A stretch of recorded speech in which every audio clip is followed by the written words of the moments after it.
Hello, my name's Stacy Thomas. I'm from the UK and I'm here at Viva Decor to show you today how to use photo transfer medium. So you get an effect like this. So this is a photo that was printed out and it's been put onto wood. And I'm going to show you how to use it and get that effect today. So first, I have started with some wood. And I've prepped it already, so it's got a layer of chalky vintage look in white, which is this. You can actually use any colour you like, but lighter colours are better. We have 20 colours to choose from. So you start off with your wood, and I've chosen a photo today, which is this one. Looks like a little bit like Stonehenge. So we need to start prepping the photos. So all I do is tear the edges just around the part of the photo that I want.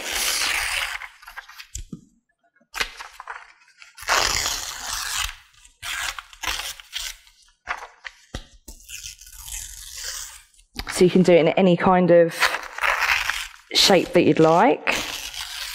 So I've ended up with this look. It's a little bit ripped around here and around here. So then what you need to do is get your wood again and you need to use the photo medium. So I'll just get rid of this. So this is your photo transfer medium. So what you need to do is give it a good stir when you first open it. So just use like a stirring stick.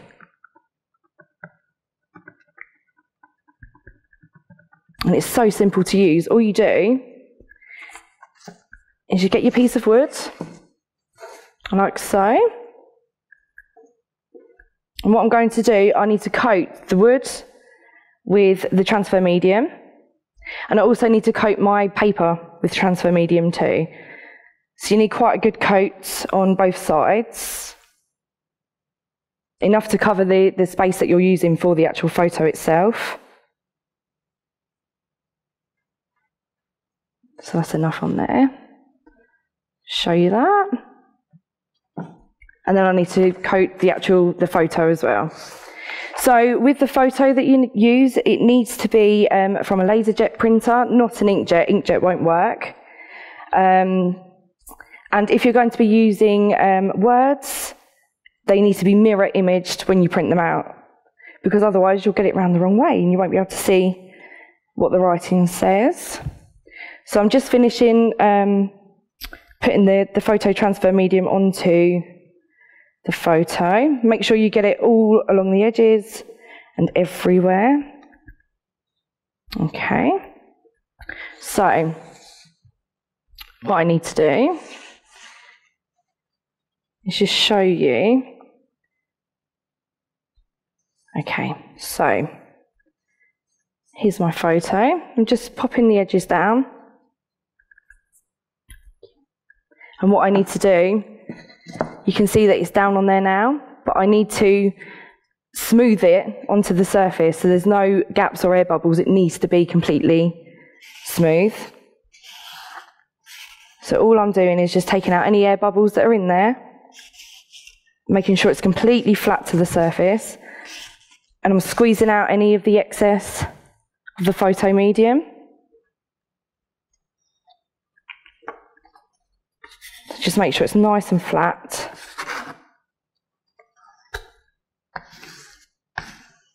Okay, so you'll end up with this. So I've got one that I've prepared earlier because this needs 24 hours to dry. You can use a hairdryer on quite a high setting for 10 minutes, but you need to make sure it is completely dry before you start working with it. But 24 hours if you haven't got any kind of heat tool. So I'm just going to grab one that I prepared earlier. So this is the dried article. So you can see there's no dampness to it whatsoever. So what I'm going to do now is show you how to take the paper off. So what you'll need is some water and a sponge. So it's a sponge just like that, just a normal sponge, and then you need some water. So you will get a little bit messy doing this, so make sure that you cover your surface that you're working with, because we're going to sort of roll the paper off. Okay. So just need to make sure that you're completely soaking the paper with water, and then use the sponge to start rolling the soggy paper from the back, and it will leave you with the photo image underneath. So just need to saturate the back of the paper again, and just rub with the sponge. It will take a little bit of rubbing to get it off, but as you can see, the photo is starting to show back through again. So I'm going to just remove the rest of the paper, and we're going to speed the video up, and then I'll be back with you in just a few seconds by the time the video is sped up.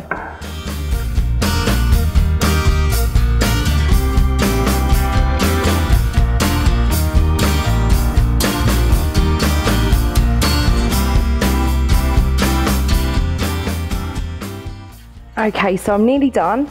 I'm just on the last piece of my paper just at the top here. So it will take quite a bit of rubbing to get it off, but you can soak it with water. It's not going to harm your image. The more water, the better. Just make sure that you've got all of the edging pieces off. And as you can see, it does actually create quite a bright image from my original image that I first put on. You can distress this a little bit if you want it to look a little bit older. You could use maybe a little bit of sandpaper or rub a little bit harder to take some of the transfer off. But that is basically the finished piece. So once you've brushed everything off, you'll end up with this. So what you need to do after that is use a premium clear coat. This will make the photo look even brighter. It will make it weatherproof once you've actually coated it completely. So if you are looking to use your product outside, what you'll need to do is make sure that you've got no gaps. You need to, I would suggest, coat it twice, just so that you've got everything covered completely. So what we have here, just move this. I can show you some other pieces that have been made. So this one is with wording. If I can just get that in there, there you go. So obviously this has been printed mirror image so that the wording comes out the right way round. But that's another way of using it. We also have it on this, as I showed you at the start of the video, which is thicker wood. So you can use it on a variety of surfaces, and this has got the more sort of weathered look to it. And then we also can use it on concrete, which is what we have showed you in other videos on how to use. This here at the bottom is 3D. I don't know if you can see that. That's 3D. So what we use for that is a 3D varnish, and this has a very fine tip on it, so you can use it for writing. It's got an extremely fine tip, so it's clear. So if this wording under here was a different colour, it would show through the colour of the wording. It's not opaque, it's completely transparent. So you can use that to pick out sort of little bits and pieces that you want to highlight or accentuate. And we have one more piece here, which is a little bit more weathered again on a thicker piece of wood. So this was as well printed in mirror so that it came out the right way. You must remember it has to be a laser printer, not inkjet, and it needs to be mirrored if you're going to use wording. So I hope my information video has helped you, and I hope to see you again soon. Thank you. Goodbye.